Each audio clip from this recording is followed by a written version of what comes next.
जेवण उत्कृष्ट बनवण्यासाठी खास टिप्स. 1. हाताला किंवा पाटा वरवंट्याला येणारा मसाल्याचा वास जावा म्हणून त्यावर कच्चा बटाटा किंवा लिंबू चोळा. 2. पुरीसाठी पीठ मळताना त्यात थोडं दूध व बेसन मिसळा, पुऱ्या खुसखुशीत बनतील. 3. मसालेदार पदार्थांची करी घट्ट करण्यासाठी त्यात तिळाच्या पेस्टचा वापर करा. 4. डोसा कुरकुरीत करण्यासाठी त्यात पोह्याचा चुरा मिसळा. 5. भांड्याला कांद्याचा वास लागला असेल तर थोडा वेळ मिठाच्या पाण्यात घालून ठेवावं. 6.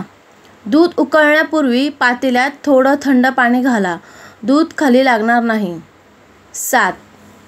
हिरव्या पालेभाज्या लोखंडी कढईत शिजवा, त्यात लोहाचे प्रमाण वाढते. 8. भाज्या कडधान्य उकळल्यानंतर त्यातील पाणी फेकू नका, यात व्हिटॅमिन बी कॉम्प्लेक्स मोठ्या प्रमाणात उतरते, त्यामुळे हे फेकू नाही. हे पाणी भाजीत किंवा कणिक मळतानाही वापरता येते. उकळून न घेता यांना वाफेवरही शिजू शकता. 9. ज्वारीचे दळण आणून बरेच दिवस झाल्यास भाकरी चांगली होत नाही, गोल थापली जात नाही. यावेळी पीठ भिजवताना त्यात थोडा शिजवलेला भात घालावा, यामुळे भाकरी मोडत नाही. 10. वरणासाठी डाळ शिजवताना त्यात 1 चमचा मेथीची पुरचुंडी करून ठेवावी, यामुळे वरण रुचकर होते आणि पचनासही हलके होते. 11.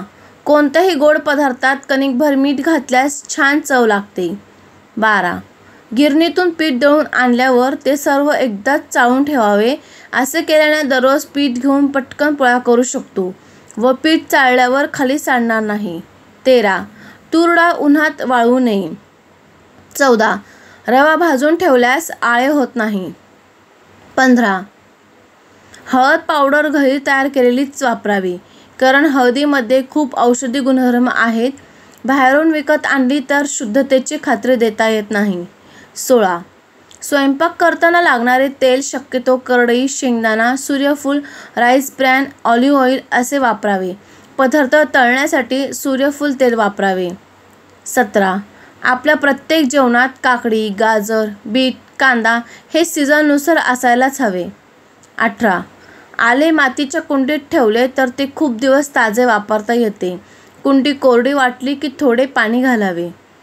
19. भजी बनवताना त्यात थोडा भिजवलेला साबुदाणा कुस्करून घ्यावा, भजी छान लागतात. 20. लोणी कढविताना त्यात मिठाचा खडा टाकावा, म्हणजे तूप कणीदार होते. व्हिडिओ संपूर्ण पाहिल्याबद्दल खूप खूप आभारी आहे. वरील टिप्स कामाच्या वाटल्यास लाईक, कमेंट आणि शेअर करा व अशाच नवनवीन किचन टिप्ससाठी आई मला भूक लागलीला सबस्क्राईब करून सपोर्ट करा. धन्यवाद.